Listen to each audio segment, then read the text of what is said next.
Hola, buenas tardes. Les damos la bienvenida a esta primera actividad de esta serie de diálogos interdisciplinarios en minería y desarrollo. Les pedimos disculpas por comenzar un poquito más tarde de lo presupuestado, pero estábamos resolviendo unos problemas técnicos que nos impidieron comenzar antes. Parto contándoles un poco de qué se trata esta iniciativa. Diálogos interdisciplinarios en minería y desarrollo surge como en respuesta a la necesidad de discutir el rol de la minería en el modelo de desarrollo del país y cómo entender esta actividad que uno puede catalogar como extractivista en un modelo que no sea extractivista. Entonces ahí nos interesa mucho ver cuál es el rol de esta actividad como engranaje en el modelo de desarrollo a nivel nacional. En esta serie de diálogos participan en la organización el Departamento de Ingeniería de Minas, el Magíster en Desarrollo y Cooperación Internacional del Instituto de Estudios Internacionales de la Universidad y también el Centro de Energía Solar. Nosotros extendemos desde ya la invitación a que otras unidades se plieguen a esta serie de diálogos y participen también en la organización. ¿Ya?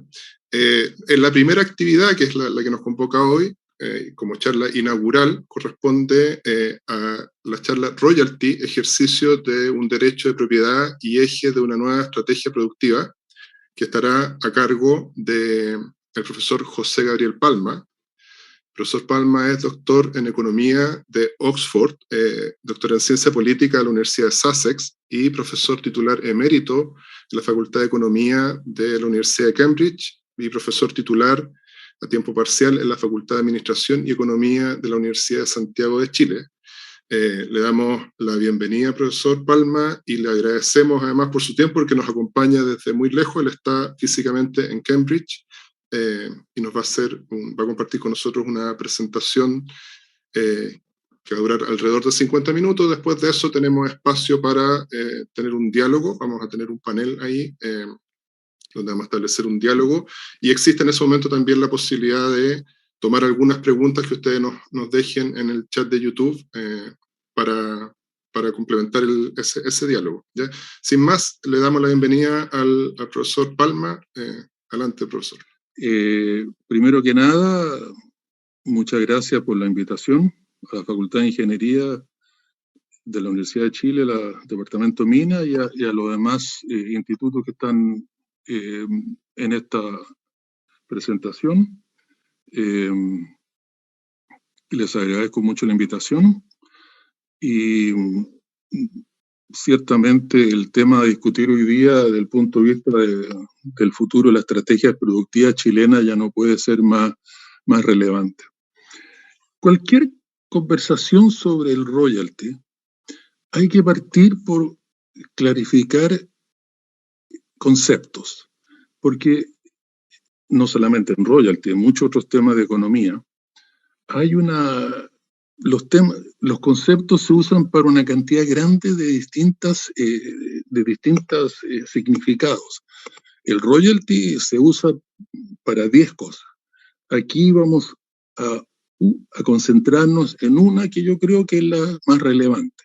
Por ejemplo, el gobierno de Australia, cuando vino el superciclo de los precios de la materia prima, le subió el impuesto a la utilidad corporativa a las mineras australianas en un 45%. Eso nunca ha sido royalty, eso es un impuesto. Eso, cualquier empresa que por alguna razón tenga sobreutilidades, a lo mejor el gobierno puede subir los impuestos corporativos o al revés, los puede bajar. Eso es otro tema.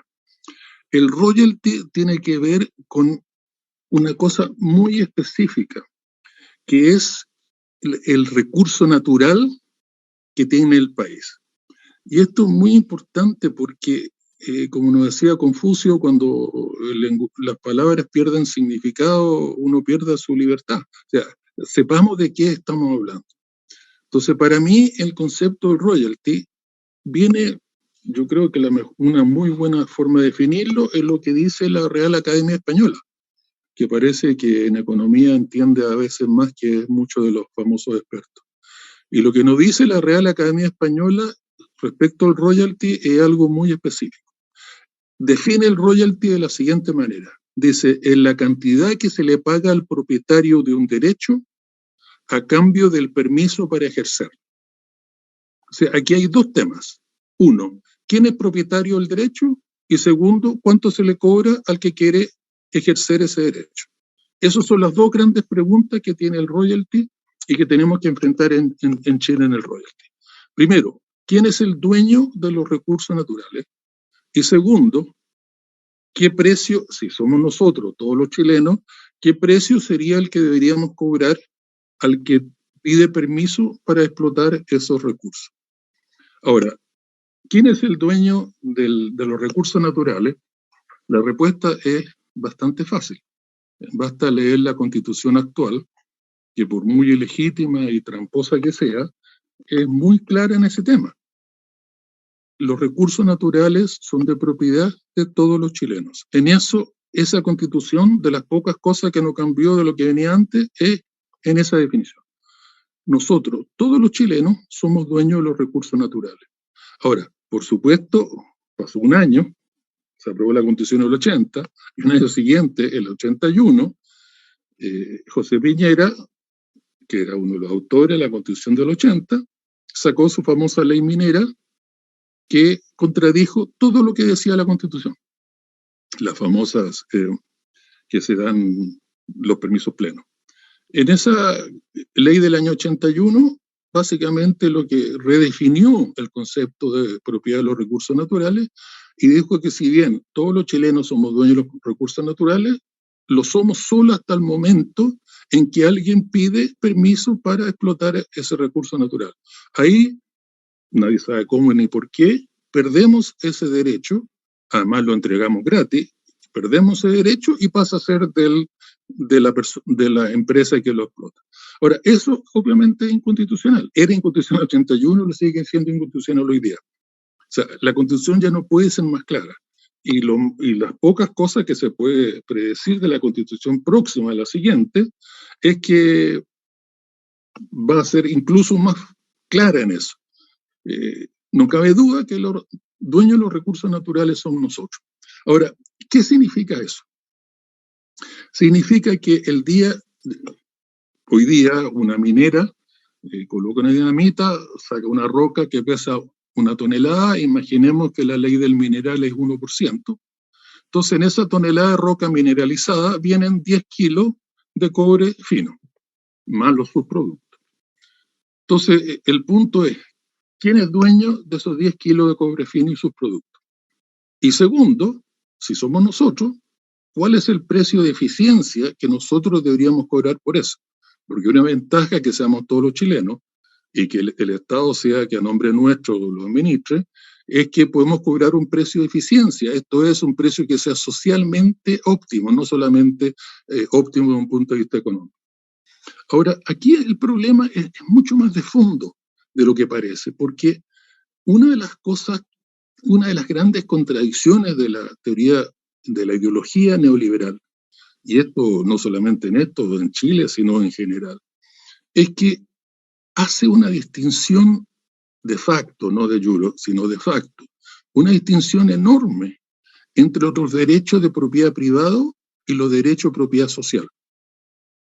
Y eso en Chile al menos no es nuevo, o sea, acuérdense lo que pasó en el siglo XIX con los derechos de propiedad social que tenían los pueblos originarios sobre las tierras al sur del Biobío. Un día era un derecho de propiedad reconocido en la legislación de la época y un día para otro el gobierno dijo eso no se respeta más, se quita y se acabó. Esto pasó lo mismo, o sea, la ideología neoliberal ya no puede ser más enfática, ya no puede ser más precisa sobre la santidad de los derechos de propiedad privada. Pero cuando se pasa a los derechos de propiedad social, de alguna forma el señor Piñera decide que él, porque se le antoja, esos derechos de propiedad social, sobre los derechos de los recursos naturales, decide en su famosa ley minera de que se termine. Es esa contradicción una de las cosas que yo sugiero que la próxima Constitución tiene que aclarar. O sea, si los derechos de propiedad tienen la santidad que tienen, los derechos de propiedad social, los derechos de propiedad individual, los derechos de propiedad social tienen exactamente la misma santidad. O sea, esa distinción que hace de facto la ideología neoliberal a ese respecto es algo que no tiene sentido ni siquiera desde su propia lógica. Entonces, aquí el punto es que una cosa que no está en debate, una cosa que de todos los temas que podemos tener distintas opiniones, de que podemos venir de distintas orientaciones, hay un tema que es claro: la propiedad de los recursos naturales es de todos los chilenos. Ahora, por lo tanto, cuando una minera saca esa roca de 1 tonelada, que si la ley del mineral es 1%, hablemos de números redondos, ahí vienen 10 kilos de cobre fino más subproductos. Esos 10 kilos de cobre fino en esa roca mineralizada nos pertenecen a nosotros, a todos los chilenos. Entonces el punto es que, bueno, ¿qué vamos a hacer con eso? O sea, ¿cuál es el precio de eficiencia que vamos a cobrar por eso? Ahora, puede ser que el día de mañana, por alguna razón, decidamos regalarlo. O sea, yo creo que no tendría sentido en el caso de los recursos naturales, pero si somos dueños de algo, bueno, tenemos también el derecho a regalarlo, pero reconozcamos primero el derecho a propiedad respecto de eso. Y en ese sentido, aquellas personas que argumentan regalarlo, que no son solo las mineras y sus lobistas, muchos políticos y muchos economistas, y de los neoclásicos más conocidos, los expertos en Chile, están por regalarlo. Pero nadie parece tener el mínimo de interés en explicar algunas contradicciones de eso. Primero, regalarlo es un subsidio, no tiene otra palabra. Sería estar subsidiando a las mineras, que su principal insumo, que es el cobre que viene en la roca mineralizada, se lo estamos regalando. Ahora, eso es un subsidio, por lo tanto es una distorsión de mercado. Ahora, ¿por qué se justifica esa distorsión de mercado en el caso de los recursos naturales y no en otras actividades productivas? Nadie se molesta ni siquiera en intentar explicar eso. Por ejemplo, la TAM podría perfectamente mañana decir, bueno, mire, la única forma que yo soy competitivo es que el ENAP me regale el combustible, porque si ENAP no me regala el combustible, yo no soy competitivo. Todos nos moriríamos de risa, pero cuando una minera dice, el Estado tiene que regalarme las 10 kilos de cobre fino que están en esa roca mineralizada, ya somos pocos los que nos seguimos riendo. O el día de mañana una constructora dice, mire, la única forma de yo ser competitivo es que el Estado me regale el cemento para mi edificio. Claro, nos reiríamos todos. Pero si la minera, el cobre o litio, el que sea, nos dice eso, ya somos menos los que nos estamos riendo. Pero, ¿y por qué? O sea, el único argumento genérico que se usa es que para ser competitivas hay que regalarle los 10 kilos de cobre fino que están en esa roca de 1 tonelada. Ahora, primero, nadie define qué es lo que es ser competitivo, porque claro, si estuviéramos hablando de una empresa que hacen zapatillas Nike, claro, o sea, le ponemos mucha regulación, subimos los salarios mínimos, claro, agarra sus cosas y se van a producir a Bangladesh. Pero cuando estamos hablando de recursos naturales, es más complicado, porque no puede la escondida simplemente decir, no, ya no me gusta esta regulación y voy a producir cobre a Bangladesh, porque en Bangladesh no hay recursos, no hay cobre, no hay vetas de cobre, no hay dónde producir. O sea, en este sentido, eso de ser competitivo no se define y además que, como economistas saben, un famoso artículo de Krugman, que se ríe este concepto de ser competitivo en comercio internacional, lo cual en sí es una contradicción, porque toda la ventaja comparativa son cosas relativas, y por lo tanto el competitivo en sí no es algo que sea fundamental para el comercio.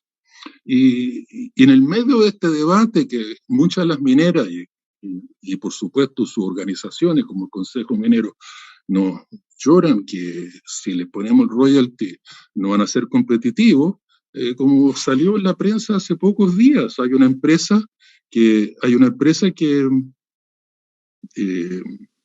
una minera internacional que acaba de hacer una oferta para una parte accionaria de una de las minas en Chile, Sierra Gorda, que es una mina que está en Calama, cerca de Calama, cerca de Chuqui, que la explota hasta ahora un consorcio Sumitomo con una empresa polaca, y esta empresa australiana acaba de ofrecer $2.000 millones para comprar un paquete accionario dentro de Sierra Gorda, que es una empresa que por ahora produce 150.000 toneladas al año, pero que tiene un plan de inversión para subir bastante más. O sea, en la mitad de que las mineras y sus lobistas nos dicen, mire, que si nos ponemos el royalty se dejan ser competitivas, bueno, parece que hay una cola de multinacionales que están esperando para venir a invertir en Chile.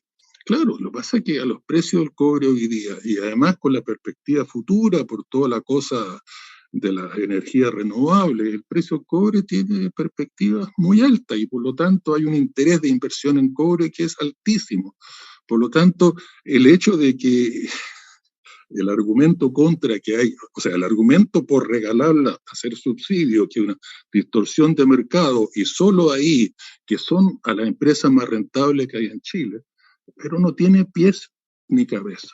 Y otro aspecto que no tenemos tiempo para entrar, pero que es fundamental en esto, es que parte de los cimientos de la desigualdad que tenemos en Chile, uno de los cimientos de la desigualdad, pero obscena, que tenemos en Chile, donde el 10% más rico se lleva el 60% del ingreso. El 60% del ingreso, de acuerdo a las cifras del grupo de Piketty sobre distribución mercado antes de impuestos y transferencias, el 60% del ingreso se lo llevan 10% de la población. O sea, esa distribución, uno de los cimientos de esa desigualdad que lleva a eso, es que se regalan la renta de los recursos naturales.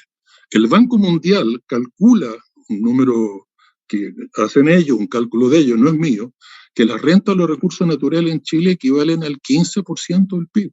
15% del PIB.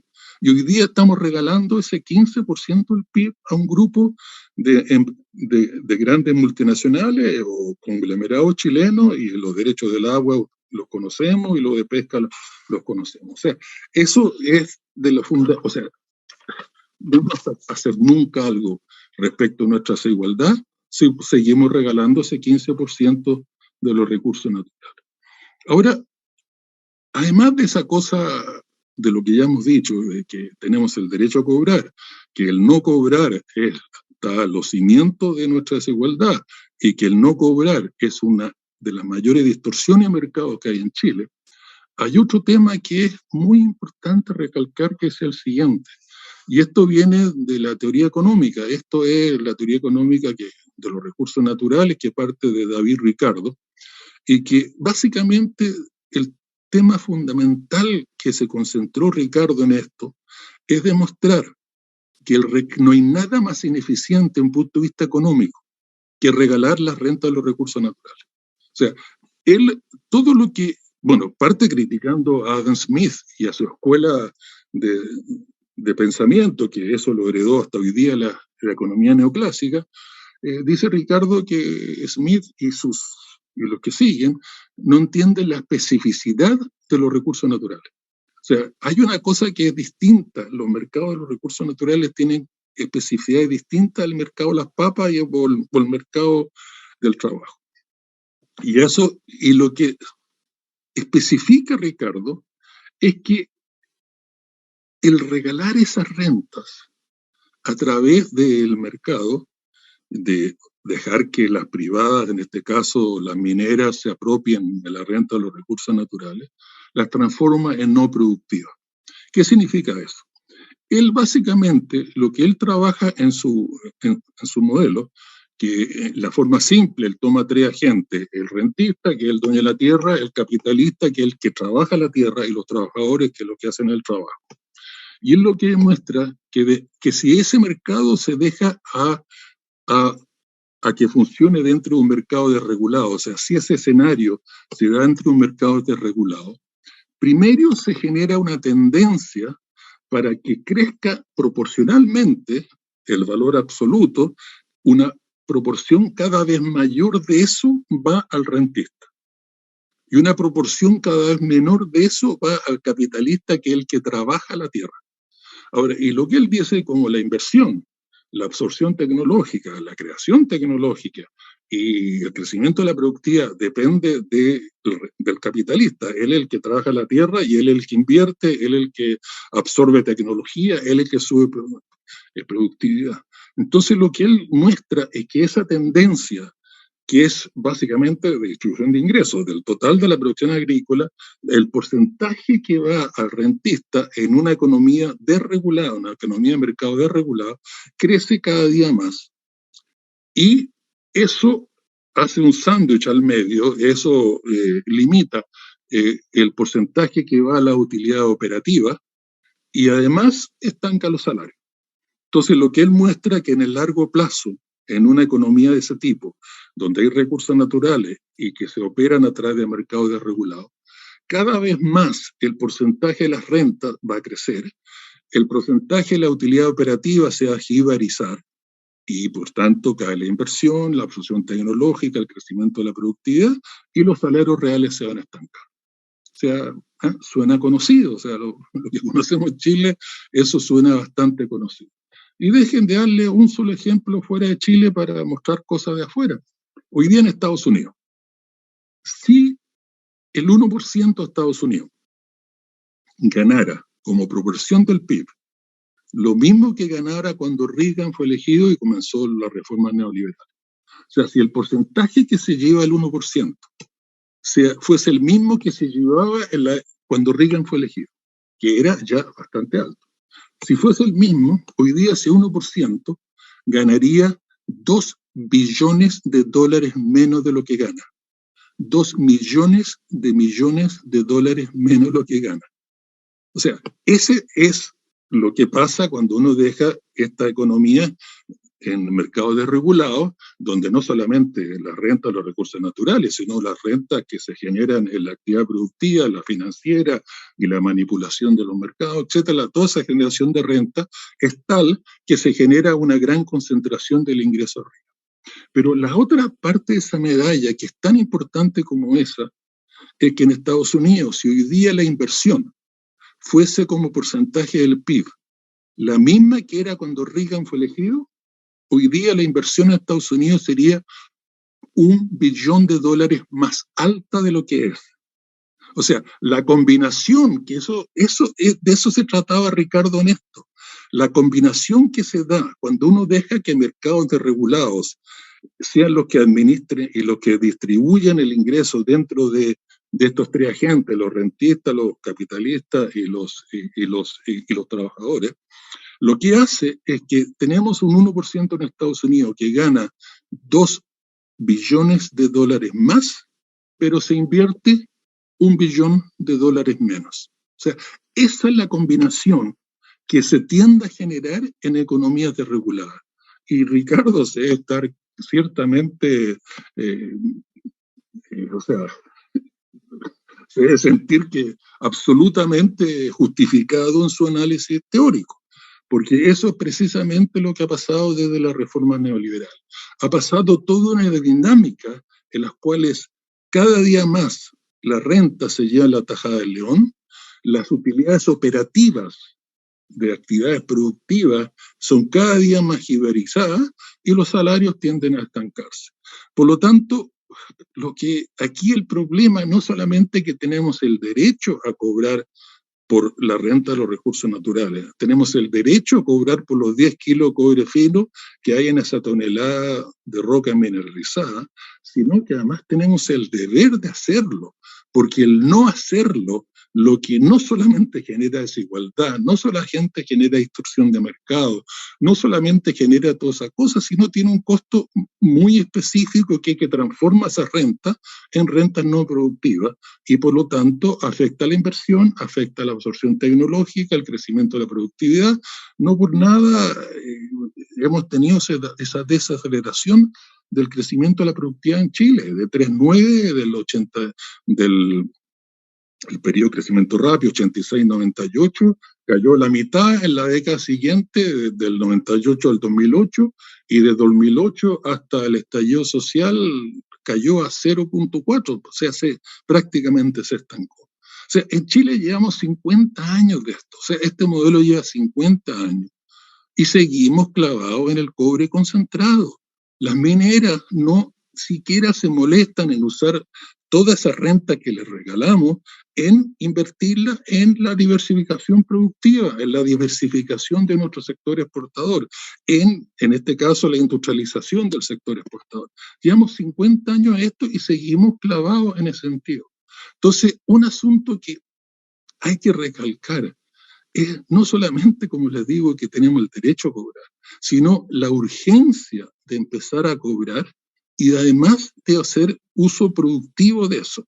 Dejen mostrar rápidamente unos gráficos para mostrar, porque una de las cosas que yo creo que hay poca conciencia en Chile es del desastre económico en el cual estamos clavados. Miren, si alguien me pregunta cuál es el indicador del desarrollo económico más importante, es básicamente es cerrar brechas productivas con la frontera. Aquí la frontera tomamos Estados Unidos simplemente por conveniencia, y lo que hacemos aquí, vemos que en este gráfico vemos cuál es la productividad de un trabajador chileno y la productividad de un trabajador norteamericano, productividad promedio. Entonces, ¿qué porcentaje es la productividad del trabajador chileno respecto del trabajador norteamericano? Y si nos estamos acercando a la frontera productiva o si nos estamos alejando. O sea, básicamente el cerrar esa brecha productiva desde un punto de vista del crecimiento económico, ese es el norte, eso es el objetivo, porque esa frontera productiva existe. O sea, hoy día hay trabajadores en otra parte del mundo donde tienen ese nivel de productividad, dando números redondos, digamos, si ellos producen $100,000 por trabajador al año, bueno, el nuestro produce 50. O sea, estamos en la mitad. Pero si miramos el largo plazo, del 50 hasta hoy día, vemos que no hemos avanzado, no solamente en este modelo, sino en los anteriores, no habíamos avanzado mucho en el cerrar brechas productivas. Pero en los últimos 20 años, lo que hemos estado haciendo, hemos estado alejándonos de la frontera productiva. O sea, después del periodo de crecimiento rápido, que fue básicamente, o en parte por lo menos, recuperar la gran caída de la crisis del 82, después de ese gran periodo de recuperación rápida que tuvimos del 86 hasta el 98, ahí el del 98 hemos ido retrocediendo. O sea, es una economía que en vez de cerrar brechas, está abriendo brechas. A diferencia, por supuesto, del sudeste asiático, que cierran brechas como si no hubiera ningún obstáculo en el camino. Ahora, y lo que pasó es relativamente sencillo explicar. Si miramos este gráfico, que es también lo mismo, que es brecha productiva, pero aquí simplemente el año 80 los tomamos como año base, y por lo tanto, si la línea sube, significa que ese sector en Chile está cerrando brecha productiva con Estados Unidos, y si la línea cae, significa que nos estamos alejando de la brecha productiva. Podemos entender el gran boom que tuvimos en la economía chilena del 86 hasta el 98. ¿Qué pasó? Primero fue la agricultura, la línea café. La agricultura tuvo una gran periodo de cerrada de brecha, que como saben, agricultura, además está lo forestal, la piscicultura, es todo ese grupo de cosas que juntamos como agricultura. ¿Y qué pasó? Esa cerrada de brecha, de repente, por ahí a mediados de los 90, llegó a un plató y se quedó ahí y no siguió avanzando. Pero la suerte que tuvimos es que justo ahí entró la otra actividad, que fue la minería. Y la minería tuvo su gran cerrada de brecha, que fue lo que nos llevó el periodo de crecimiento más hacia adelante. Pero la minería igual llegó a un plató y se quedó ahí. Incluso las dos han tenido algo de retroceso. Entonces la pregunta es, ¿qué fue lo que pasó ahí y qué fue lo que pasó allá? O sea, ¿por qué ese gran proceso de cerrada de brecha productiva no continuó? Y la respuesta es porque ese era el momento en la agricultura de que lo extractivo ya topaba techo y había que empezar a transformar y empezar a generar la agroindustria, empezar a hacer lo que hizo Nueva Zelanda en forma tan eficiente anteriormente. ¿Y qué pasó ahí? Bueno, en la minería ese era el minuto de pasar del concentrado a la barra, y de la barra al alambrón, y del alambrón al alambre desnudo, a la cañería, etc. Entonces, donde fallamos fue que cuando el gran ciclo extractivo topó techo, se agotó, ya dio lo que podía dar, lo que fallamos fue la reactualización del modelo para pasar al paso siguiente, para pasar a la etapa siguiente. Y que en lugar de eso que hicimos, seguimos con el más de lo mismo.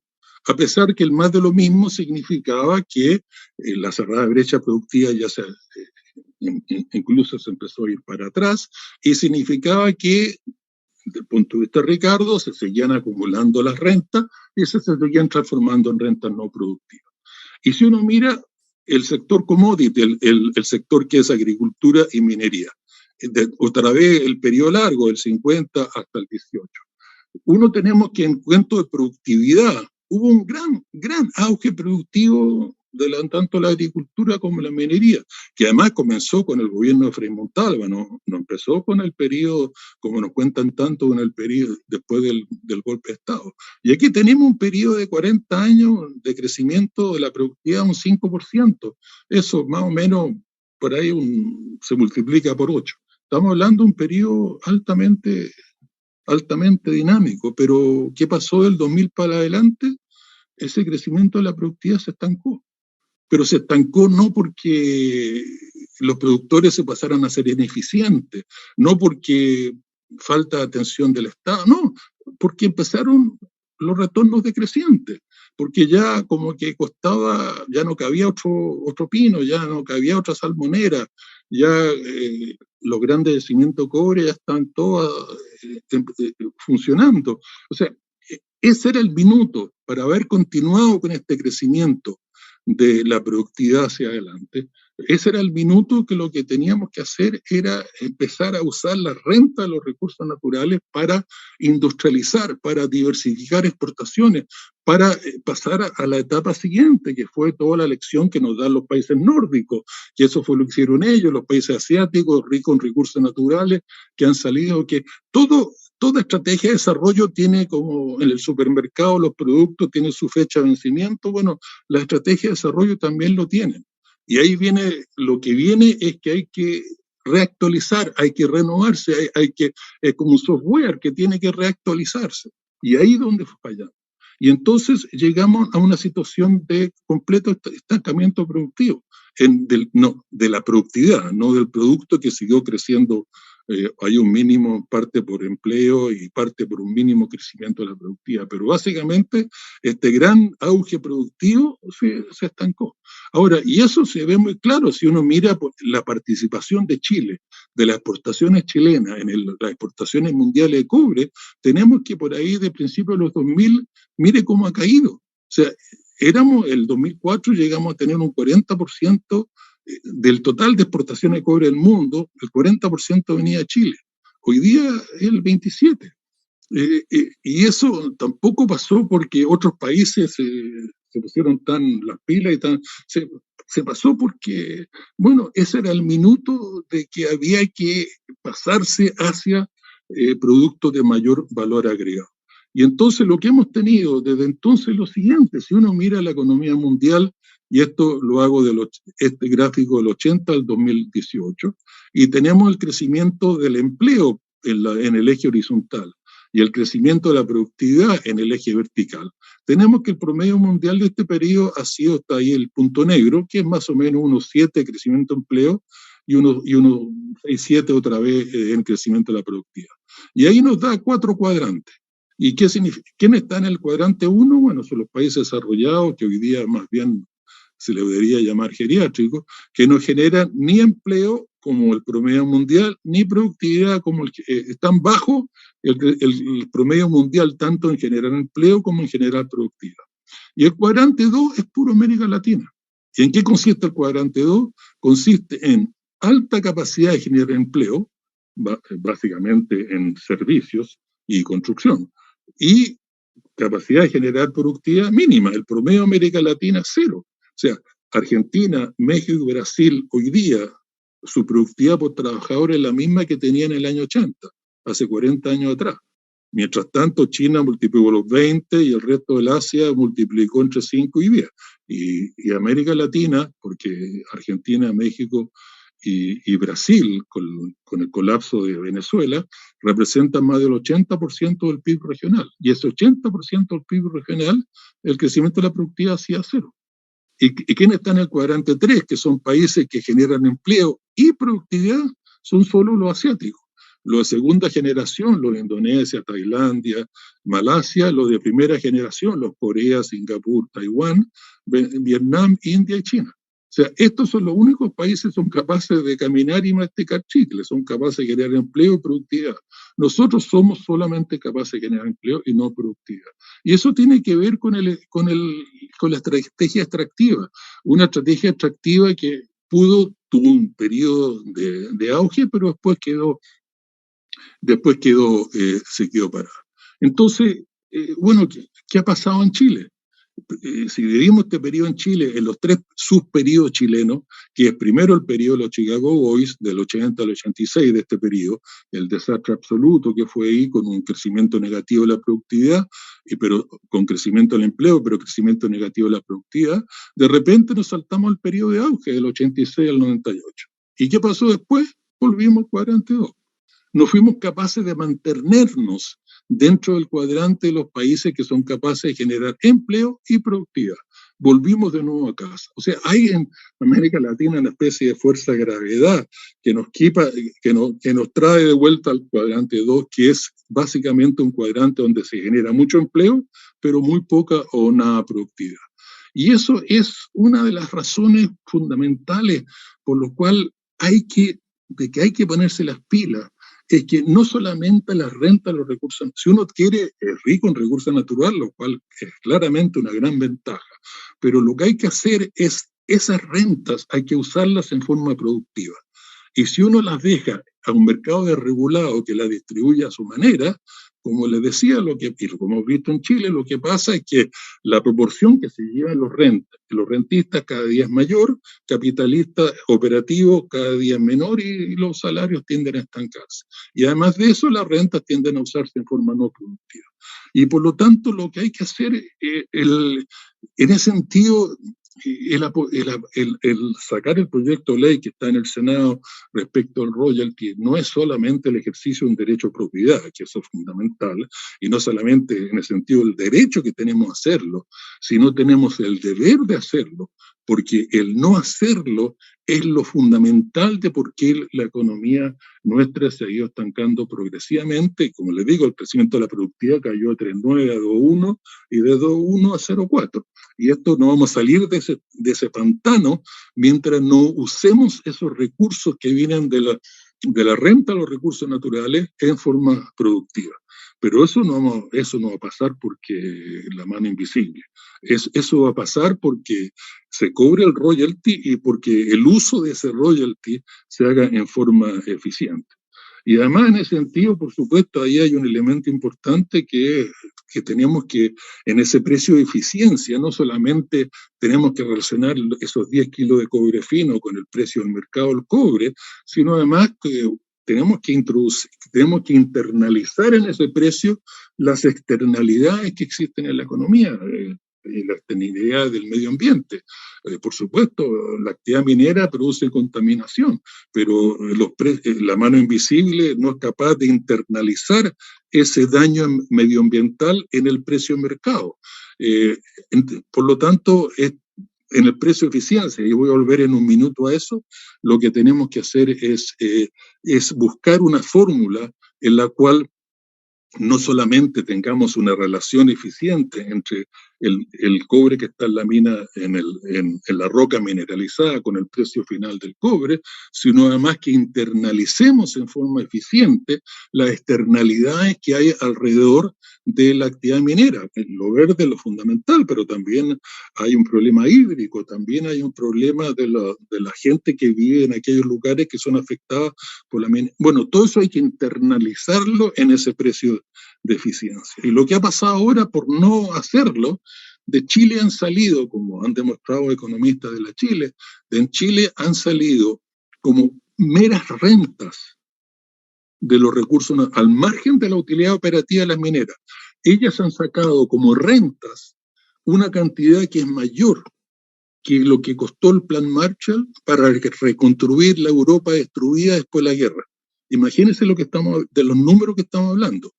En platas de hoy día han salido más de Chile como renta de recursos naturales que todo lo que costó el Plan Marshall para reconstruir la guerra, que fueron más o menos en plata hoy día 120.000 millones de dólares. Incluso ha salido tanto que ya es más o menos similar a todo lo que había en las AFPs antes de los retiros. O sea, todo lo que habían acumulado los 10 millones chilenos que cotizan la AFP en los últimos 30 años en la AFP, eso es más o menos equivalente solo a lo que habían sacado las mineras como renta en este periodo desde el 73 hasta hoy día. O sea, estamos hablando de cantidades muy grandes. Entonces, seguir haciendo eso, seguir regalando esa renta, primero, no tiene sentido económico, es una distorsión de mercado, es un subsidio innecesario, es una distorsión de mercado y además es básicamente la piedra angular de una nueva estrategia productiva que nos diversifique el sector exportador, que nos industrialice el sector exportador y que nos permita salir del pantano en el cual estamos metidos. Entonces, aquí, entonces, básicamente lo que hay que discutir son dos temas. Uno, cuánto cobrar. Y segundo, y aquí vuelvo al tiro al proyecto, y segundo, el uso. Y si hubieron dos presidentes en Chile que entendieron eso, fueron Santa María y Balmaceda. O sea, no solamente le pusieron un royalty al salitre que llegó a ser 1/3 del valor de venta, 1/3, bastante más de lo que se propone ahora, sino Balmaceda octuplicó el gasto en educación y cuadruplicó el gasto en inversión pública. Cuadruplicó en términos reales el gasto en inversión pública. Porque aquí el tema del royalty para nosotros, tanto entonces como hoy día, es no solamente cuánto cobrar, sino más qué uso se le da a esos recursos. O sea, ahí lo fundamental es que hay que hacerle un uso productivo, porque eso es la piedra angular de cualquier nueva estrategia productiva, y eso es la elección de los países nórdicos, por supuesto, que no solamente recuperar el royalty, vía royalty, o sea, recuperar la renta de los recursos naturales, sino es también invertirla, o sea, y además, por supuesto, la teoría, el capítulo 12, la teoría general, en fin. Entonces, aquí, como el tiempo avanza, quiero mostrar cuáles son las las dos alternativas que estamos. Primero, mostrar qué es lo que propone el proyecto de ley hoy día en el Parlamento. El proyecto de ley hoy día en el Parlamento, si bien uno podría decir que el royalty que propone está un poco por el lado tímido del rango, pero es un esfuerzo realmente significativo hicieron. Aquí lo que hago en este gráfico, muestro cuánto es lo que se cobraría, cuánto sería lo que cobraría el royalty según el precio del cobre dólar por libra. Como ustedes saben, si el precio es hasta $2 por libra, el actual proyecto cobra un 3%. Y de ahí empieza a subir la proporción que cobra según el precio del producto. Más o menos hoy día estamos por ahí por el 4.2, 4.3, que significaría que hoy día ese royalty cobraría más o menos 22% del precio del valor de venta del cobre. Y eso es bastante distinto de toda la telenovela que nos cuenta Cochilco, este gobierno, que mezclan impuestos con royalty y hacen un merengue y llegan a cifras que son como el 70%. Eso es falso, o sea, el proyecto de ley lo dice muy claro. Hay una fórmula muy simple que es la que aplico aquí. De acuerdo al proyecto de ley, hoy día, si ese proyecto de ley ya estuviera aprobado, lo que tendrían que pagar las mineras es un 22-23% del valor de venta, lo cual a los precios que hay hoy día no es algo que es perfectamente, que digamos, además, esto es un costo de producción, o sea, eso, cuando una minera hace su cosa operativa, bueno, su insumo son los 10 kilos de cobre fino que hay en esa roca de 1 tonelada. Y ese es su insumo, igual que para la tama es la benzina y para la constructora el cemento, para la minera es esos 10 kilos de cobre que están en la roca, y cuál tiene que pagar como cualquier otra empresa en el mundo. O sea, estamos hablando del capitalismo, o sea, de cuándo en el capitalismo se le regalan las cosas por gana. O sea, por supuesto, a toda la empresa le gustaría que le regalaran los insumos. O sea, uno entiende a las mineras pataleando ya que se acostumbraron a que le regalamos los insumos, que se los sigamos regalando, pero no tiene justificación ni en lógica ni en teoría económica. Entonces, lo que propone lo que propone el proyecto de ley es esto. Básicamente un monto que va incrementándose de acuerdo al precio del producto, y si hoy día estuviese ese proyecto en operación, estaríamos hablando básicamente de un 22% del producto. Ahora, lo que yo propongo es que además de eso, creemos una banda verde. Esto es, como ciertamente la actividad minera tiene efectos negativos desde el punto de vista del medio ambiente, lo que propuse la Comisión de Minería y el Senado, cuando me pidieron que hiciera una presentación, fue decir que creemos una banda del royalty que ellos proponen, pero sumándole un 20% o restándole un 20% según el esfuerzo que hace la minera para hacer las cosas bien desde un punto de vista del medio ambiente. O sea, una minera que sigue como se ha hecho ahora, con todo el problema hídrico, con todo el problema de contaminación, con todos los problemas, se le debería cobrar un 20% más arriba de lo que de lo que pide el proyecto. Y si una minera se pone las pilas y empieza a racionalizar el uso de las aguas, o empieza a desalinizar agua de mar, o empieza a transformar en lo posible su actividad en energía, usar energías limpias y renovables, o sea, si se pone a invertir en cosas que beneficiarían al medio ambiente, incluso se le podría reducir hasta un 20% el costo de desarrollo. En otras palabras, habría un castigo adicional o un beneficio adicional según sea el esfuerzo que haga en la cosa verde. Y yo creo que eso es algo que es fundamental, porque se le da a ella misma el incentivo para hacerlo. Entonces, básicamente aquí tenemos esas dos alternativas. Lo que da el proyecto de ley, que es esa fórmula que estaba ahí en el gráfico, que a precio de hoy día sería más o menos 22-23%, sería la banda verde arriba y abajo, según sea el esfuerzo que pongan en lo verde, y ojalá el Senado tome en cuenta esa proposición, porque yo creo que sería una forma bastante eficiente para empezar a arreglar el problema medioambiental de la actividad minera, empezar a arreglarlo. O sea, obviamente el tema es bastante más importante que eso, o sea, de una dimensión mayor que eso, pero por lo menos para empezar a usar energía limpia y renovable, racionalización hídrica y todo el resto. Y en ese sentido, aquí el otro punto y mi crítica al actual proyecto que hay mi crítica al actual proyecto que hay en el Congreso, y eso lo hice en forma bastante clara cuando hablé en la Comisión de Minería, es que en ese proyecto lo que no hay es una concepción más clara de cuál es el uso que se le van a dar a esos recursos. Si uno lee el proyecto de ley, es muy claro en cómo se recauda, pero cuando se pasa al uso, lo único que menciona es cuánto queda en la región, cuánto se usa para tal, pero el hecho de que hay que usar esos recursos en forma productiva, porque por mucha necesidad que haya de esos recursos para otro tipo de actividades, u otro tipo de razones, que sin duda le existen. Un país de las necesidades como nuestra, no es de extrañar que los parlamentarios de la zona pidan ellos quedarse con una producción altísima para otro tipo de gasto en la zona. O sea, no estoy negando el derecho de cada uno a pataleo. El punto de vista de la sociedad, el punto de vista de la economía en su general, lo que yo propongo es que al menos en esa ley, al menos quede especificado que 2/3 de los recursos que vienen del royalty, 2/3 al menos se usen en forma productiva.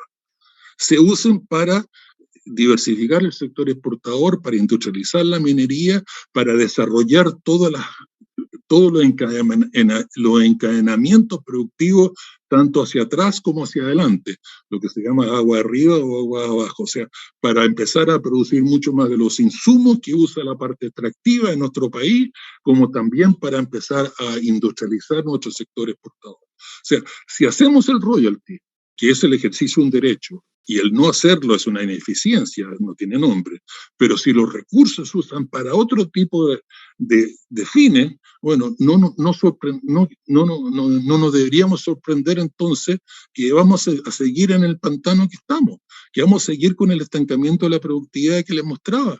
Los 10 años antes del estallido social, el crecimiento total de la productividad en Chile fue de 0,4, y eso quedó claro cuando les mostré el gráfico de los sectores de recursos naturales, tanto agricultura como minería, que el crecimiento de la productividad, después de haber crecido a un 5% por 40 años, en los últimos 20 años se estancó. Por lo tanto, hay que tener mucha conciencia de que no solamente hay que recuperar esa renta de los recursos naturales, y que el proyecto que está en el Senado es un proyecto que avanza, pero significativamente en esa dirección. Lo que le falta es aquella otra pata. Lo que le falta a ese proyecto es amarrar esos recursos, o una proporción alta de esos recursos. Yo propongo al menos un 2/3 de esos recursos que se tengan que usar en forma productiva, que solo se pueden usar en inversión pública, se pueden usar en diversificación, en industrialización del sector exportador, en aquellas cosas que le va a dar oxígeno a esta economía y sacarnos del pantano, que va a crear nuevos motores de crecimiento de la productividad. Entre eso y lo verde, o sea, industrializar el sector exportador y lo verde, que es pensar lo verde en forma distinta, no pensarlo como problema, sino como solución. O sea, generar nuevos motores de crecimiento de la productividad a través de transformar la energía en limpia y sustentable, la agricultura en más orgánico, la piscicultura en algo que no tiene que usar 1.400 veces más antibióticos que un salmón en Noruega. O sea, usar lo verde como un nuevo motor de crecimiento de la productividad. Por lo tanto, la industrialización del sector exportador, lo verde, y la otra, la digitalización del sector servicio, que es la forma de sacarlo de ese empantanamiento de crecimiento de la productividad. Por lo tanto, el royalty es un derecho, es un deber, pero el deber de cobrarlo tiene que ir atado con el deber de usarlo en forma productiva. Y esa es la única forma que yo veo que estrategia productiva que queramos hacia adelante, eso tiene que ser el eje en el cual esa estrategia productiva se desarrolla. Gracias. Muchísimas gracias, Gabriel, por la presentación. Da cuenta en el fondo de la importancia del tema, y mirando también desde mi perspectiva, que es el derecho, partiste con la idea de clarificar los conceptos, ¿no? Y una de las cosas que se ve a partir de la discusión del proyecto de ley de royalty es si este es o no un tributo. Efectivamente, si fuese así un tributo, tiene problemas de inconstitucionalidad precisamente por esta idea de la iniciativa exclusiva del presidente. Pero estoy de acuerdo que puede ser considerada de forma distinta. Ahora bien, yo tengo un comentario ahí que es respecto del derecho a propiedad. Es verdad que el 1924 de la Constitución se establece expresamente la propiedad pública de los recursos minerales, pero a su vez, a continuación, inmediatamente después, se crea o se constituye una propiedad sobre no solamente los bienes corporales, sino que también los bienes incorporales.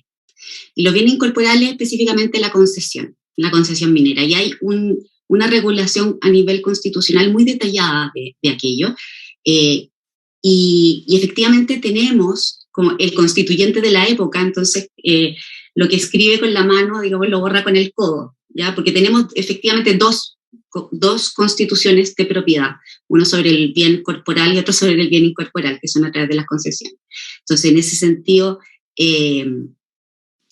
ahí creo yo que la idea del royalty, compartiendo que es necesario que el Estado, digamos, pueda aumentar el cobro por la extracción de estos recursos naturales, por la especificidad que muy bien, como explicaste, la especificidad de la industria minera, lo puede hacer también, incluso basándonos en el propio texto constitucional actual, porque en la única parte que en la Constitución dice la propiedad obliga, así como la Constitución federal, la ley federal alemana, es precisamente con el tema minero.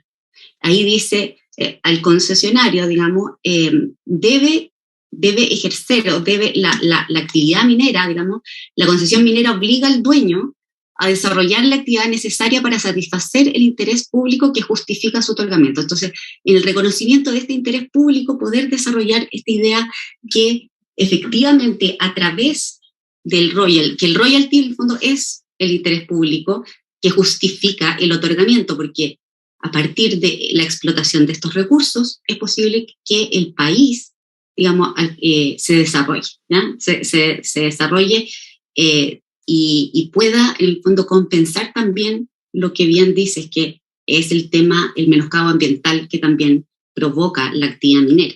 Entonces, hay una justificación, creo yo, sustantiva de considerarlo también como un royalty, a pesar de lo que dije respecto de las dos propiedades.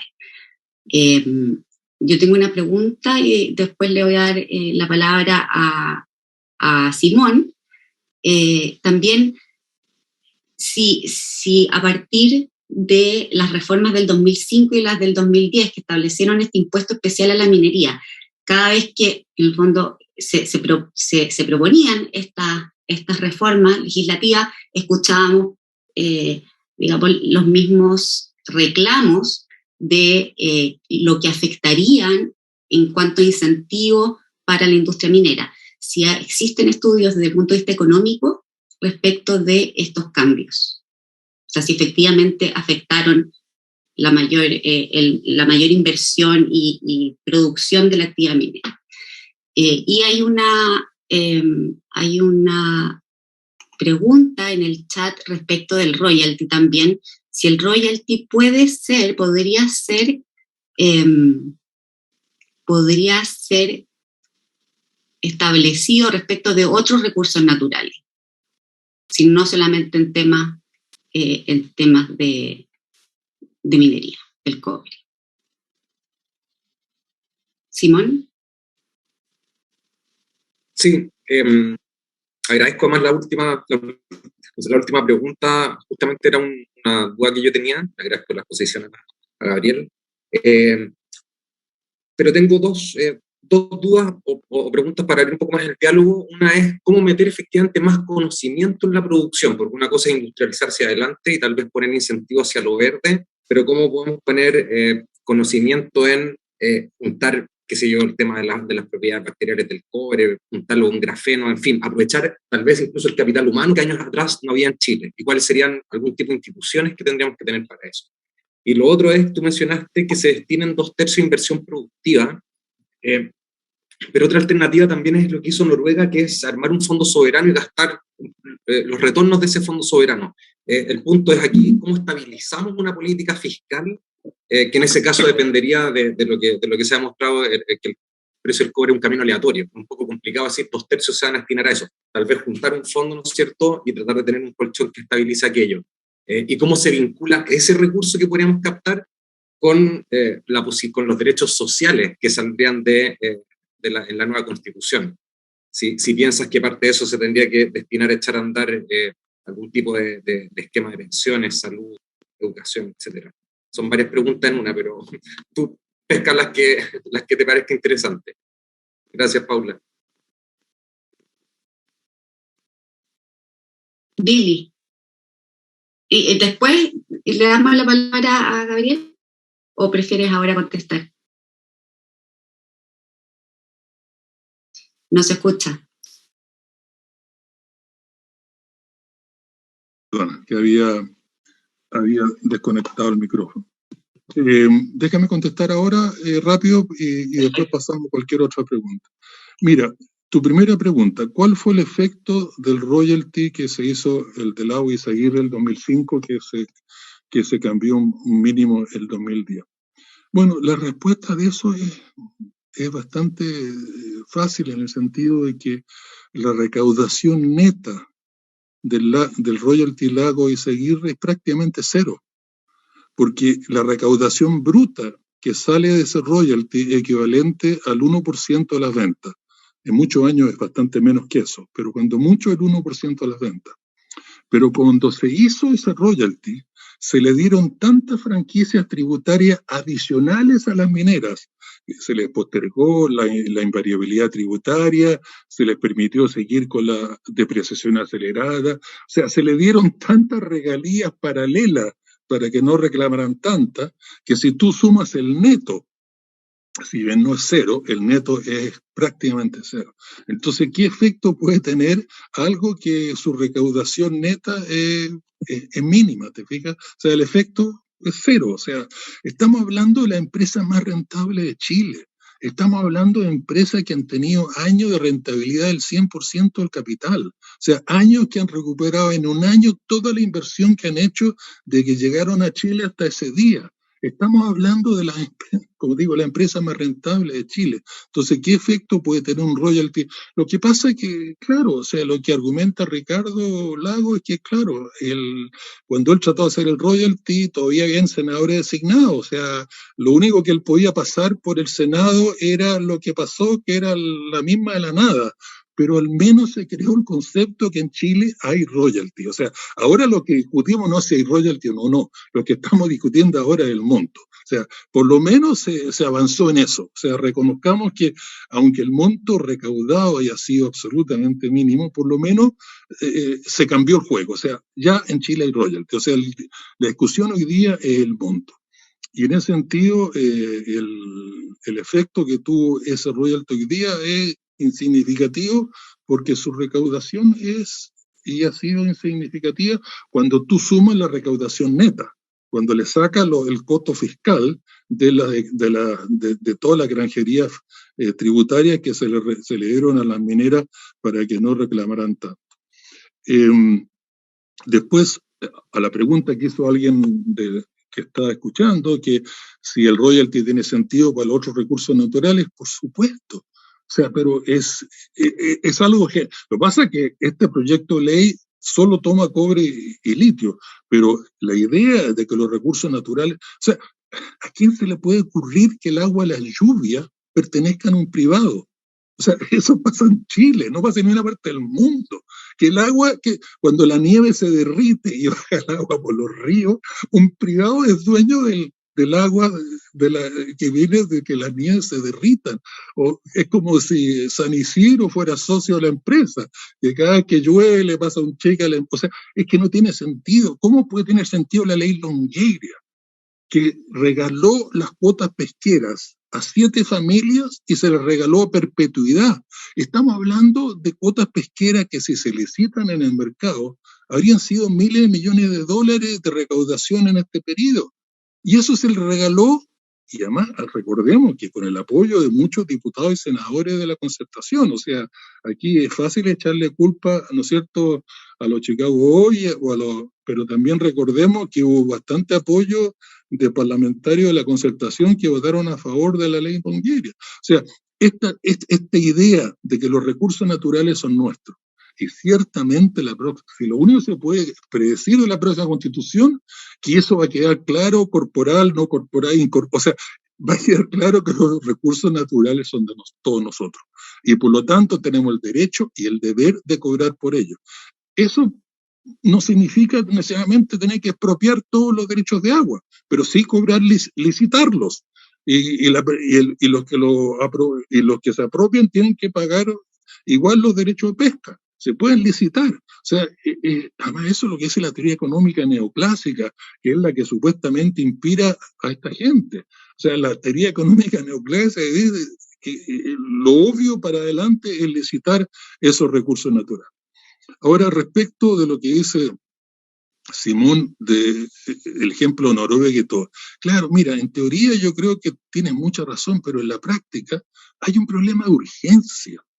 O sea, o nos ponemos a invertir hoy día en diversificación productiva, o vamos a seguir clavados con un crecimiento de la productividad de cero, que es la que hemos tenido en los últimos 12 años.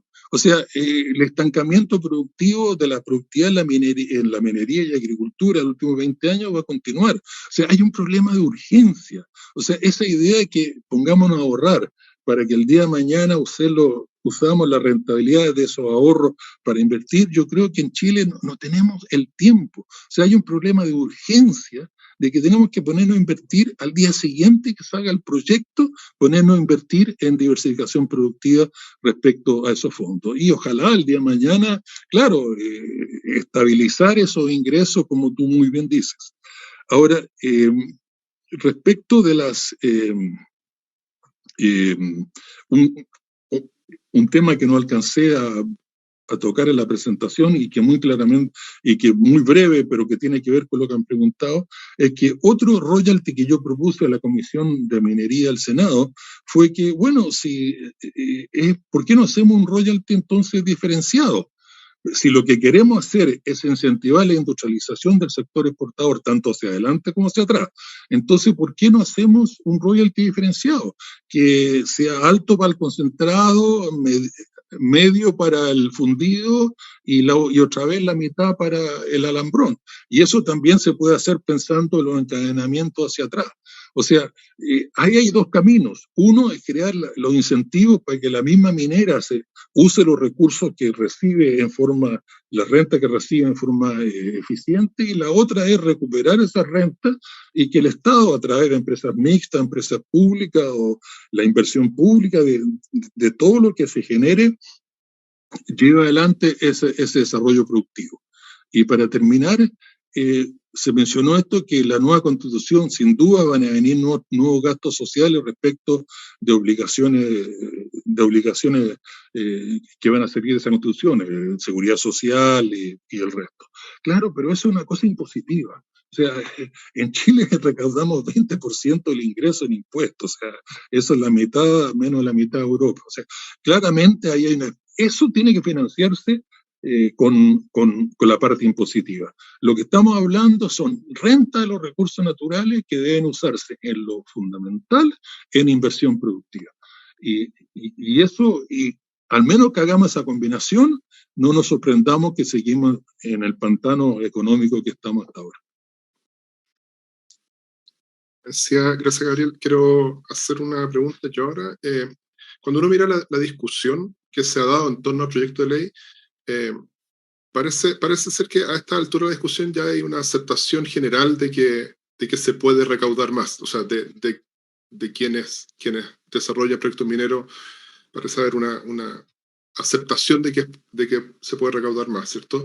Pero se ha dado una discusión conceptual respecto de lo que se llama este proyecto de royalty antiguo, que en realidad es el impuesto específico a la actividad minera. Y la discusión dice, bueno, ya hay un royalty, pero resulta que es un impuesto y tiene forma de impuesto, huele a impuesto, pero no es royalty. Entonces ahí parece todavía importante hacer esta discusión conceptual, como decía. Ahora, yendo a la propuesta esta de las estructuras ad valorem progresivas, a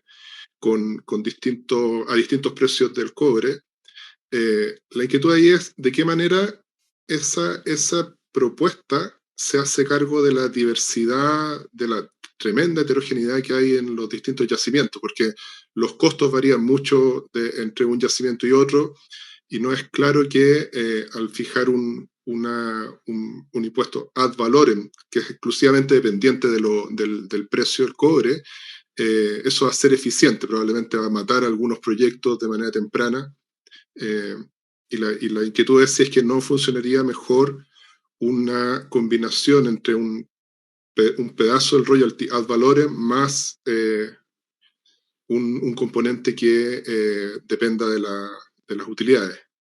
Ahora, eso, y aprovecho a hacer un par de preguntas más, que es sobre el uso del royalty, porque uno dice, mira, y nos decías tú, nosotros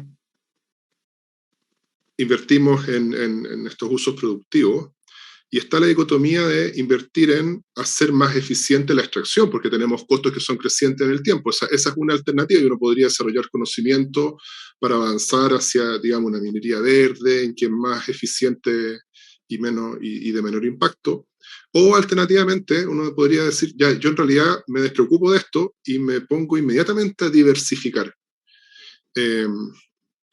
La pregunta es cómo tomamos esa decisión, cuál es el camino que tomamos, entendiendo además que ninguno de los dos caminos nos va a dar resultados inmediatos, porque aquí no se trata solo de un problema de pagar la cuenta. Hay a la vez un problema de infraestructura a nivel nacional, o sea, ¿dónde vamos a hacer esa investigación? ¿Qué compañías, qué empresas van a desarrollar los nuevos productos? Entonces, y ahí la inquietud es, ¿no? ¿Llegamos tarde? ¿Cuánto tiempo nos vamos a demorar si es que tomamos las decisiones correctas hoy? Entonces, esas son mis inquietudes. Si es que es posible concebir un royalty que sea mixto, componente ad valores más un impuesto a las utilidades, con nombre de royalty. ¿De qué manera, cómo decidir si hacemos más eficiente la extracción o nos vamos inmediatamente a diversificación y la temporalidad? Mira, tu primera pregunta es muy buena porque me ayuda a clarificar una cosa. O sea, aquí hay dos temas que son distintos. Uno es que una tonelada de una tonelada de roca con 1% de contenido de mineral, esa roca mineralizada tiene 10 kilos de cobre. Ahora, si la ley cae a la mitad y a 0,5 van a tener solo 5 kilos de cobre. Pero el cobre es el cobre, o sea, ese nos pertenece a nosotros. Ese kilo de cobre vale lo mismo si está en una roca chica, grande o mediana. El punto es que hay que separar las dos cosas. O sea, dejemos de lado la pequeña y mediana minería, que por supuesto debería tener un tratamiento especial porque no tiene los rendimientos de escala que tiene la gran minería. Pero la gran minería, ponerse a distinguir según la ley del mineral, ese es un problema de utilidad operativa que tiene que ver con la cosa impositiva. O sea, una cosa es que cobremos por kilo de cobre fino que hay en la roca. Y ese yo sugiero que sea el mismo, cualquiera sea la ley del mineral de la empresa grande. Ahora, otra cosa que aquella empresa que tiene ley más baja, si tiene 0,5 en vez de 1, va a tener que sacar el doble material para sacar el mismo cobre fino final. Bueno, eso va a influir en su utilidad operativa. Ahora, si queremos subsidiar a la empresa de baja ley de mineral, bueno, entonces discutamos cuál debería ser el impuesto a la utilidad operativa de esa empresa. Pero no mezclemos eso con el royalty. O sea, el minuto que empezamos a mezclar royalty, que es una cosa muy específica, es la venta del mineral que está en la roca. Al mezclar eso con utilidad operativa real, empezamos a confundir las cosas que son totalmente distintas. Ahora, yo no tengo ningún problema para que se piense de que se quiera subsidiar a la empresa de baja ley a través de un impuesto a la utilidad operativa distinto al impuesto a la utilidad operativa de las minas que tienen alta ley. Pero cuando uno empieza a mezclar las dos cosas, ya ahí ese merengue, en el fondo, lo único que favorece a la lógica de la minera. Que quieren decir que el royalty en sí, lo único que es el royalty es un impuesto y por lo tanto hay que mezclarlo con el otro impuesto y hay que ver lo que cobran los otros países de impuestos y el resto. El cobre fino que está en la roca mineralizada es nuestro, ya sea que sea un 1% de ley de mineral o 0,8% de ley de mineral. Ahora, por supuesto, la parte operativa va a ser afectada según la ley del mineral. ¿Cuánto material hay que retirar para sacar una cierta cantidad de cobre fino? Y eso afecta a las utilidades. Y eso hay otra cosa que se llama impuesto a las utilidades. Entonces discutamos el impuesto a las utilidades de las empresas que tienen baja ley del mineral, que además en Chile son de las grandes, no hay ninguna, porque la ley del mineral chileno a los precios que hay ahora, o incluso bastante menor, como le digo, son las empresas más rentables que hay en Chile. Entonces, esa idea de que el hecho que tienen que pagar por sus costos, comprar su insumo, que es el cobre que nos pertenece a nosotros, que está en la roca mineralizada, la va a hacer no rentable. Te digo, o sea, estamos a años luz de eso, o sea, a los precios de ahora y todas las proyecciones de precios hacia adelante, porque toda la transformación de la energía en energía limpia son altamente, como tú sabes mejor que yo, son altamente intensivas en el uso del cobre, todas las proyecciones del precio, y por eso que hay una inversión en minas de cobre en el mundo bastante alta, no tanto en Chile, pero en el resto del mundo bastante alta, y por lo tanto el hecho de que en la ley de mineral afecte las utilidades, eso es un tema de utilidades. Y el tema de utilidades discutámoslo desde el punto de vista de los impuestos a las utilidades. Ese es un tema. Y yo personalmente estoy perfectamente dispuesto a discutir el tema de los impuestos a las utilidades. Pero otra cosa es el cobre fino que está en esa roca mineralizada. Y un cobre fino que está en una roca mineralizada que tiene una ley de 1 o 0,8, eso no cambia. Lo que cambia es la parte operativa. Como igual cuando tú produces la agricultura, hay tierras de alta fertilidad y tierras de mediana fertilidad. Y nadie propone hasta ahora, que yo sepa, que la utilidad operativa de una empresa, de un fondo que tiene rentabilidad mediana o baja, sea menor que aquella que tiene fertilidad alta. O sea, la agricultura, utilidades, impuestos a utilidades, impuestos a utilidades. Ahora, eso no significa que hay que aplicarlo mecánicamente a la minería. Yo entiendo que a lo mejor hay proyectos que uno quisiera que sigan funcionando, porque además pueden tener externalidades que generen empleo en zonas que se necesita generar empleo, o sea, pueden haber otras razones que uno pueda subsidiarlas. Entonces, a lo mejor, bueno, discutamos la utilidad operativa de esa empresa. Pero eso, el royalty, y eso tiene que ser parejo para todas las grandes. La mediana y pequeña, por problemas de economía de escala, eso habría que discutirla. Pero yo creo que no se debería mezclar las dos cosas. Si se quiere hablar, en la agricultura existen tierras de distinta fertilidad, en la minería existen minerales de distintas leyes. Eso es ley de la naturaleza, y las empresas rentables son las que pueden operar en forma rentable y las que no.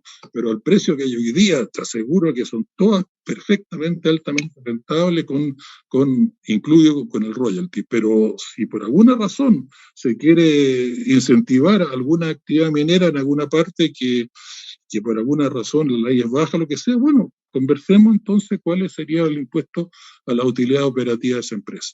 Pero yo creo que no es útil empezar a mezclar las dos cosas. Una réplica rápida a eso. Es que a igual recaudación, pensando en que uno toma un royalty ad valorem, que es eficiente para el grueso de la industria, es decir, que no mata ningún proyecto en operación actualmente. Y separamos entonces ese componente de valores como único en el royalty de los impuestos a las utilidades. O sea, hay igual recaudación. Si yo los pongo separados o los pongo todos en un mismo saco y les llamo royalty, la diferencia es que en el caso del royalty yo podría etiquetar esos recursos. No, mira, porque ahí hay un problema muy claro, que es la eficiencia de la empresa. Cuando tú le empiezas a cobrar un royalty menor a empresas que tienen menos ley, lo único que le está subsidiando es que a lo mejor van a hacer su operación en forma ineficiente. Por eso, o sea, la utilidad depende de muchas cosas. Una de ellas es de la calidad del mineral. Por lo tanto, dejemos eso como utilidades y apliquémoslo los impuestos a eso, porque de otra forma lo que se está haciendo es subsidiando algo que a lo mejor lo único que crea es ineficiencia. Y yo creo que la ineficiencia no nos conviene a nadie. Y por lo tanto yo insisto que las dos cosas tienen que ser separadas. Porque un kilo cobre fino que está en una roca mineralizada es un kilo cobre fino que está en una roca mineralizada, sea la ley de 1 o 0,8 o 0,7. Otra cosa es que la empresa al final del día tenga utilidades tales que depende de muchas cosas. Una de ellas es de la calidad del mineral, pero también depende de la calidad operativa, de la calidad de las máquinas, de los procesos operativos. Bueno, tú entiendes eso mejor que yo. Por lo tanto, yo creo que mezclarlo no es algo que ayuda, sino que en el fondo puede terminar siendo un subsidio que incentive ineficiencia, más que otra cosa. Bien, yo tengo un par de preguntas sobre ese tema. Una forma de diferenciarlo entiendo por lo que expusiste ahora, sería también considerar lo que se recauda por el royalty a una finalidad determinada, ¿no? Que sería la finalidad de inversión productiva. Y ahí la pregunta es, si existen casos comparados donde se ha realizado esta destinación específica, y por ejemplo, si, no sé, acá se está discutiendo también a nivel, digamos, de los programas políticos acerca de la banca del desarrollo, si podría tener una vinculación con un organismo de ese tipo.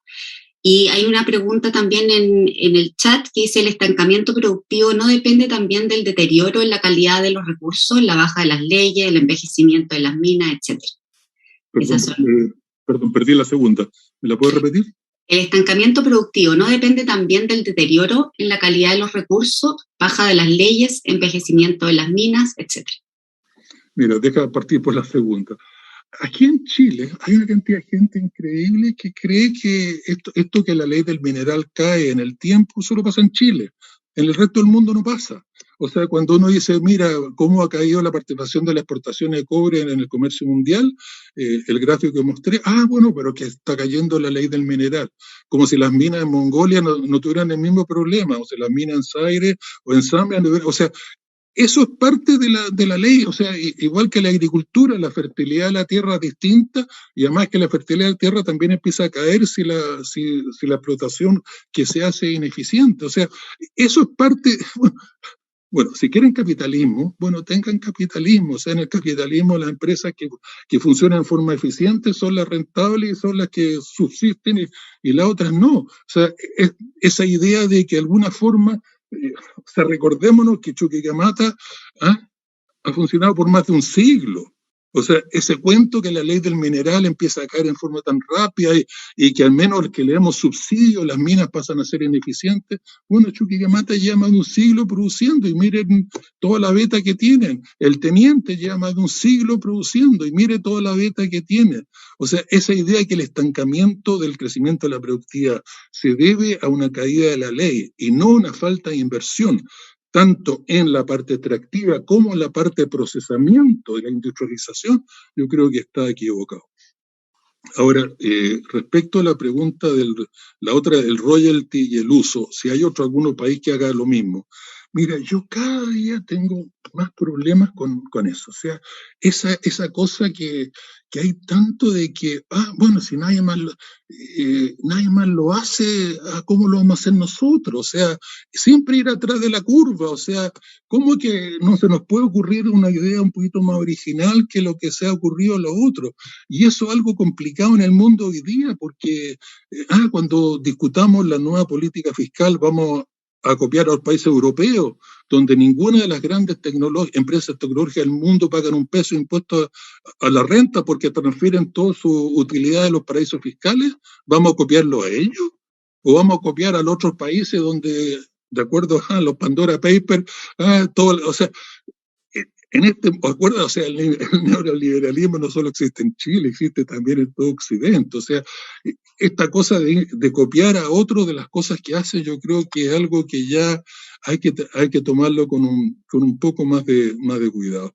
Ahora, el punto, por ejemplo, en los países nórdicos y en los países asiáticos, claro, no había necesidad que en la ley diga que de las rentas mineras 2/3 tiene que usarse en forma productiva, porque 2/3 se usaba en forma productiva por espontáneamente, por así decirlo, porque había un Estado que tenía un poquitito sentido de nación y se da cuenta que la cosa iba por ahí. E incluso había un empresariado un poco distinto al que tenemos en Chile. O sea, eso de que hay que ponerle la letra en la ley para que eso se haga, yo creo, porque hay que aterrizar eso en Chile, y el tipo de empresariado que tenemos, y el tipo de Estado que tenemos, y además, acuérdate, la experiencia de los países petroleros, especialmente los desastrosos petroleros, es que cada vez que el Estado empieza a recuperar la renta de los recursos naturales, le abre el apetito a cuánto clientelista, a cuánto populista y a cuánto ladrón hay en este mundo. O sea, entonces el problema, claro, o sea, en Chile, si esas platas llegan al Estado y ahí tenemos clientelistas que empiezan a usarla para sus propios beneficios, claro, o sea, yo creo que eso es una cosa, hay que aterrizarla en Chile. Y en Chile yo creo que la única forma de asegurar que esos recursos se van a usar en forma productiva es que la pongamos en la ley, que un cierto mínimo. Yo propongo 2/3, otras personas proponen otra cosa. 2/3 de esos recursos usados en forma productiva es porque si no existe el alto riesgo de que se van a usar para cualquier cosa menos para cosas productivas. Y como te digo, un estancamiento del crecimiento de la productividad que tenemos en Chile, la urgencia ya no puede ser más grande. O sea, llevamos 20 años que el sector de recursos naturales, el crecimiento de la productividad está estancado, 20 años. Y eso no es un tema de debate nacional. Estamos en un país donde el porcentaje de nuestras exportaciones de cobre en el mundo cayó del 40 al 27%, y como que pues se nos cayó la ley del mineral, como si a los otros que están subiendo no se les cayera la ley del mineral. O sea, yo creo que hay que aterrizar, y tú lo sabes mejor que yo, en ley hay que aterrizar esta legislación a la realidad en que nosotros operamos. Y en esa realidad, donde si el Estado empieza a recuperar esos recursos y con una clase política, por lo menos parte de ella, que se le saliva la boca cuando piensa en esos recursos, entonces, bueno, mejor asegurémonos que esos recursos van a usar en forma productiva. Porque si no hacemos eso, no reclamemos que vamos a seguir en el pantano productivo que estamos hoy día. Ya hemos estado ya hace 10 años. O sea, no reclamemos que vamos a seguir en ese pantano. Si queremos salir del pantano, tenemos que asegurarlo. Ahora, una forma es lo que decía Willy, lo que dices tú, de los bancos de desarrollo. O sea, hay que ver cómo se usan esos. O sea, obviamente la industrialización del sector exportador y la diversificación productiva por ahí no es la única avenida. Hay inversiones en infraestructura, en telecomunicaciones, por cierto, educación y salud. O sea, el Banco de Desarrollo es otra. O sea, hay que repensar eso, pero que de una forma u otra hay que hacerlo hay que hacerlo en forma productiva. Y además que hay muchas áreas en los recursos naturales que ya tomamos techo, o sea, ya no cabe una salmonera en Chile. Entonces, bueno, mejoremos por lo menos la calidad del salmón. O sea, ¿qué sentido tiene que en Chile un salmón tenga 1.400 veces más antibióticos que en Noruega? O sea, bueno, empecemos a limpiar las redes un poquito más, darle alimentos que no tengan plástico como hoy día, y empecemos a poner regulaciones. O sea, y además lo forestal, ya como que no cabe más forestal, entonces empecemos, en vez de hacer más astilla de madera, bueno, empecemos con la astilla de madera que ya tenemos, a hacer la MDF. Y la pulpa tercera, pasemos a la pulpa de segunda, pero hoy día toda la industria de la pulpa lo único que hace es invertir en Brasil y se han olvidado de Chile. O sea, por supuesto el tema de cuáles son las prioridades productivas, y eso nos ponemos a discutir nosotros y vamos a tener ideas distintas. O sea, obviamente ahí es el rol de la democracia, pero que de una forma u otra tiene que hacerse un uso productivo. Yo creo que es la única forma de que cualquier estrategia productiva que queramos sea una estrategia productiva que salga adelante. Esos son los recursos básicos que tenemos para darle oxígeno a cualquier estrategia productiva. Yo aprovecho de hacer un par de reflexiones y ya vamos a cerrar. Una que es anecdótica: si ustedes van al Sodimac o al Easy y ven un cable de cobre, probablemente ese cable no es chileno, ¿no? Ese cable es de China. Y mientras más sofisticado, hay más probabilidades que no sea chileno. Probablemente el cable muy, muy, muy simple, usted lo encuentra que es chileno, si es que tiene suerte. Eso ejemplifica, ustedes en la cotidianidad pueden ver hasta qué punto estamos en problemas en este tema de la diversificación productiva. Los invito a que vean la institucionalidad fiscal de Botsuana, ¿no? Uno piensa en países africanos, etcétera, pero no. Botsuana es un caso de estudio sumamente importante. Ellos son abundantes recursos naturales en diamante, pero han sido reconocidos por el Banco Mundial por una institucionalidad transparente en términos de decir cuánto se recauda en la renta y en qué cosas se invierte, con planes más o menos de mediano y largo plazo. Y eso ha permitido que, de hecho, Botsuana salte respecto a todo el resto de los países en África, y de hecho ha tenido un despegue sumamente interesante. Y con eso lo que se resalta es el rol de las instituciones en poder mediar en el conflicto distributivo, ¿no? Y cómo esto se puede validar además en la sociedad, y que la sociedad diga, mira, ya, ocupamos lo que es nuestro, ¿no es cierto?, las rentas de los recursos naturales, en algo que como sociedad vamos a definir hacia dónde se va. Y finalmente, cosas que son muy en detalle, pero que tienen que ver con el éxito de esto, es la oportunidad de modernizar el Estado en una fiscalización efectiva en torno al royalty. Por ejemplo, aduanas, ¿no? Aduanas tiene que invertir fuertemente en escáner, en infraestructura, en inteligencia de Big Data. Nosotros sabemos que solo con el valor de los subproductos básicamente se pagan, ¿no es cierto?, los costos de la producción de cobre. Entonces, no puede ser que sean los laboratorios privados contratados por las empresas privadas las que fiscalizan, las que hacen las fiscalizaciones de qué es lo que sale. Ahí hay un rol probablemente público, que además es interesante lo que pueden hacer las universidades regionales y las universidades de Chile, etcétera, en meter capital humano, en meter inteligencia en esos procesos. No solo el diseño de cómo se cobra, sino además qué es lo que tiene que ir detrás para que esto sea exitoso. Yo aprovecho de agradecer a los colegas de la Chile que se entusiasmaron con esta iniciativa. La idea es invitar a gente de otras profesiones, de otras universidades, y no sé, profesor Gabriel Palma, si tiene algunas palabras para ir cerrando. Mira, muy rápidamente, solo una cosa que es relacionada con lo que tú dijiste. Mira el absurdo de que Chile exportamos cobre concentrado a China para importar de vuelta de China alambre.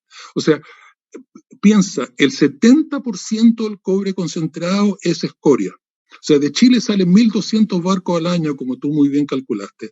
1.200 barcos al año hoy día que con cobre concentrado.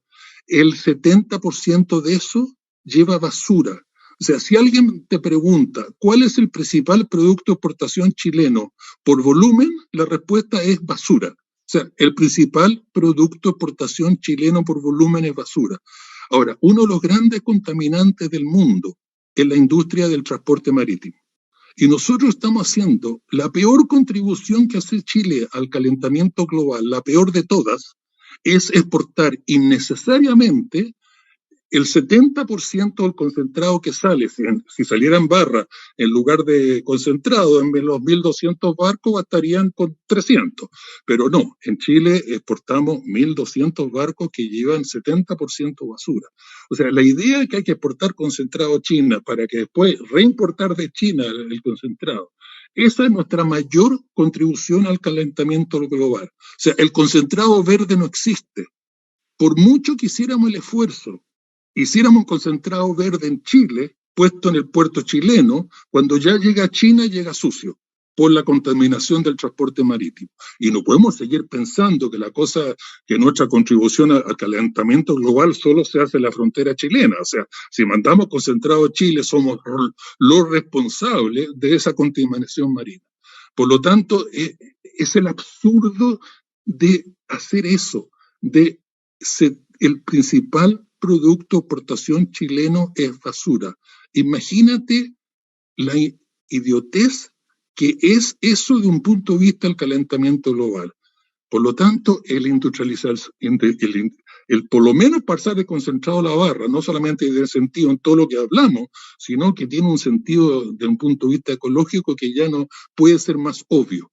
Y te agradezco que hayas sacado ese tema porque lo de Sodimec, porque trajo este tema. Nos preguntan, o surge la pregunta también, ¿qué pasa con el tema de política comercial? ¿Hasta qué punto puede intervenir? Yo tengo la tincada, o sea, trabajé en este tema, creo que bueno, un royalty no vulnera ningún tipo de tratado, puede que lo levanten, pero en otras cosas, usted se ha escrito respecto a la camisa de fuerza que pueden significar estos tratados de libre comercio. No sé si te quieres referir a eso. Y cómo en el fondo en Chile hemos confundido política comercial con política de estrategia productiva, finalmente. Claro, no, o sea, bueno, los tratados comerciales, para qué decir el TPP, ya, o sea, de la que nos salvamos, ya no tiene nombre. O sea, básicamente toda la idea de estos tratados comerciales es una camisa de fuerza.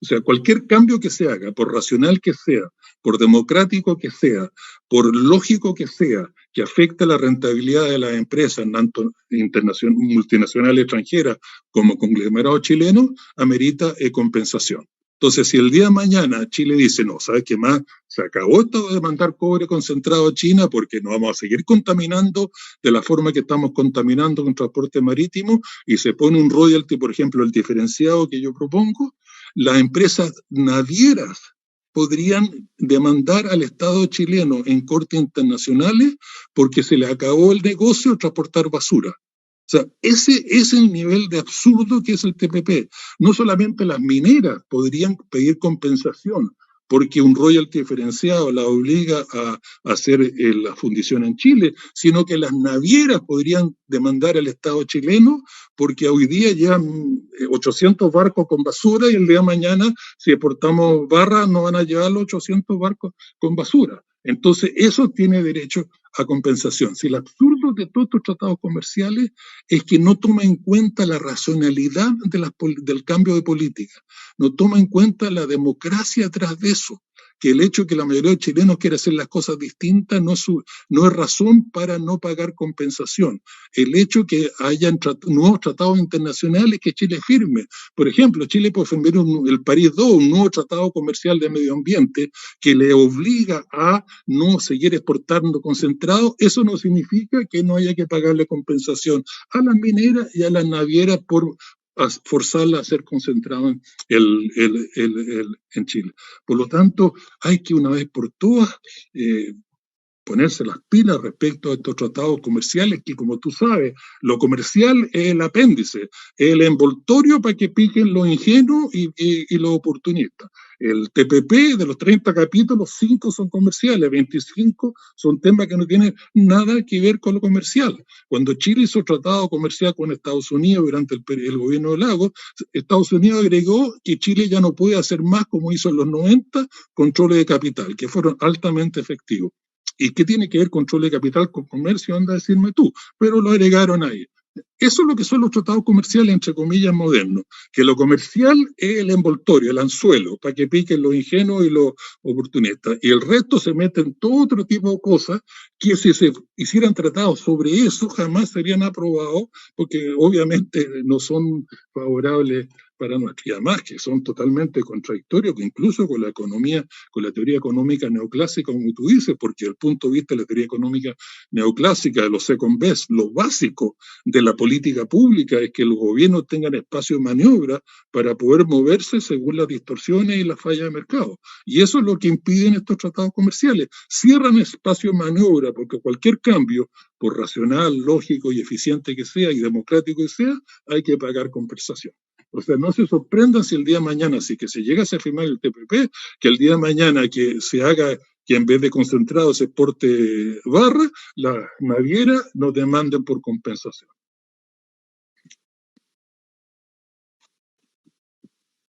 Muchas gracias, Gabriel. Aparecen en la conversación una serie de temas que nos dan tema para alimentar estos diálogos interdisciplinarios por varias sesiones más. Eso da cuenta además de que se trata de un tema complejo. No es solo la extracción de roca y la venta de concentrado cobre, sino que tiene muchas más aristas que nosotros esperamos poder ir cubriendo a lo largo de esta serie de diálogos interdisciplinarios en Minería y Desarrollo. Te agradecemos mucho por tu tiempo. Sabemos que a esta altura ya debe estar trasnochando un poco, es tarde ya. y aprovechamos la instancia para dejar invitada a la comunidad a sumarse a estos diálogos. Nosotros partimos estas 3 unidades que son el Departamento de Minas, el Magíster en Desarrollo y Cooperación Internacional y el Centro de Energía Solar, pero estamos abiertos a que participen muchas más unidades, porque la idea es compartir miradas, no solo desde el proceso mismo, sino que de las distintas miradas disciplinares que pueden haber sobre algo tan transversal como es la minería, de tanta importancia como es la minería en el caso de nuestro país. Le agradecemos a quienes nos están mirando, vimos por ahí una alta asistencia en YouTube, y los dejamos invitados a seguir estos diálogos interdisciplinarios. Pronto vamos a anunciar cuáles son los siguientes, con qué periodicidad van a ocurrir y los distintos temas. Así que muchas gracias, de nuevo, gracias Gabriel, gracias Paula, gracias Simón. Muchas gracias a usted por la invitación. Chao, que estén bien.